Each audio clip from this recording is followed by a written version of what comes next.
Hello and shalom everyone. आज के message को शुरू करने से पहले मैं आपके साथ एक स्टोरी शेयर करना चाहती हूँ। एक बार एक ऐसा बिजनेसमैन होता है जो कि हर चीज को सेव करने की उसको आदत होती है। वो अपने कॉरेस्पॉन्डेंस को सेव करता है, हर चिट्ठी पत्र को सेव करता है, हर चीज जो उसके पास लिखित रूप में आती है वो उसको सेव करता जाता है।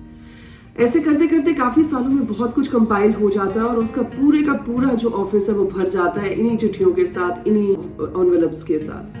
अब उसकी सेक्रेटरी उसके पास आती है और उसे कहती है कि सर, इतना ऑलरेडी जो सामान पड़ा हुआ है इनमें से कितना तो ऐसा है जो गार्बेज है, जिसकी कोई जरूरत है ही नहीं है, इतने टाइम से आपने रखा हुआ है, मैटर्स सॉल्व हो चुके हैं, चीजें ऑलरेडी खत्म हो चुकी हैं, अब आपने कहा है कोई ने सेव करा हुआ है, एक काम करते हैं, let's just dispose this of, इसे फेंक देते हैं। वो कहते हैं ठीक है, हम फेंक देते हैं, एक काम करना कि इन सबकी एक एक फोटोकॉपी करवा लेना, बाकी के जो ओरिजिनल है ये तुम फेंक देना। देखिए कितनी मजाक की बात है कि ये इंसान ये बात नहीं समझ पा रहा that he has to get rid of the old things. ये पुरानी चीजों से उसे छुटकारा पाने की जरूरत है क्योंकि वो चीजें ऑलरेडी सॉल्व हो चुकी हैं। अब उन कागजों को रखने से, उन चिट्ठियों और उन पत्रों को रखने से कोई फायदा तो है नहीं है।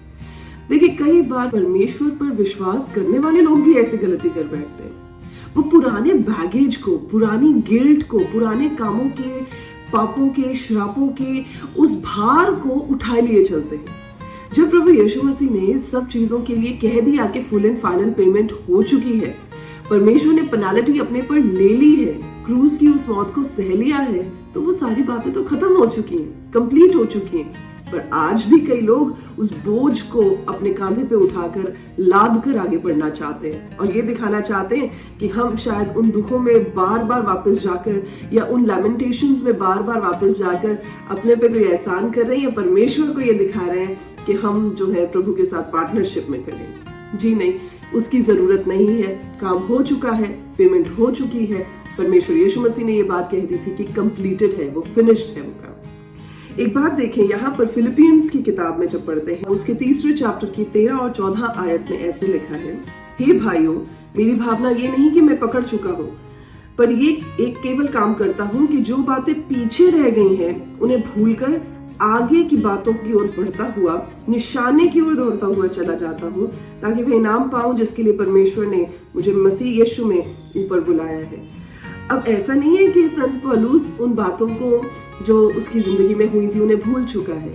He has a very vivid memory कि कैसे उनकी जिंदगी को परमेश्वर ने बदला, कैसे वो एक टॉर्मेंटर से अब परमेश्वर के सुसमाचार का प्रचार करने वाला इंसान बन गया। तो वो भूले नहीं है उन सब चीजों को, पर वो उस भार को, उस मर्म को, उस दर्द को अपने ऊपर हावी नहीं होने देते, उसकी वजह से बॉल डाउन नहीं हो जाते, उसकी वजह से अपने आप को दोषी नहीं ठहराते हैं।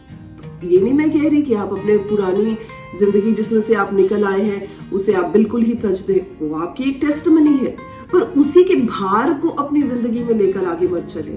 जो हो गया, आपने माफी मांगी, अब आपने परमेश्वर के साथ नया जो रिश्ता है वो कायम किया, परमेश्वर ने आपको माफी दी और अब आप आगे बढ़ चुके हैं। जब बढ़ चुके हैं तो वापस जाकर रिविजिट मत करें उन पास्ट हर्ट्स को, उन पास्ट वुंड्स को, और जो काम आपको पहले दुख दिया करते थे, जो बातें, जो मेमोरीज आपको पहले दुख दिया करती थी, अब यकीन माने कि उन मेमोरीज का आपके ऊपर कोई जोर नहीं है, उन पास्ट पापों का आपके ऊपर कोई जोर नहीं है। उन गुनाहों को छोड़ते हुए आप निशाने की ओर, जो प्रभु के साथ चलने का निशाना है, परमेश्वर से उस मुकुट को पाने का निशाना है, उसकी ओर भागते जाएं ताकि आप भी प्रभु से इनाम पा सकें। आइए इस समय मैं आपके लिए प्रार्थना करती हूँ।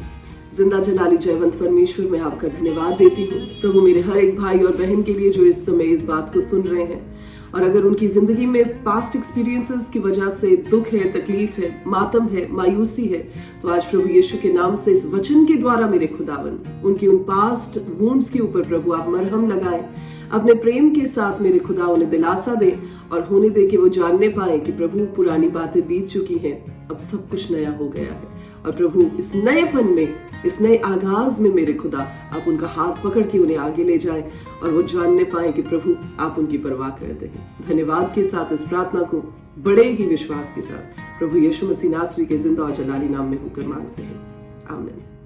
God bless you.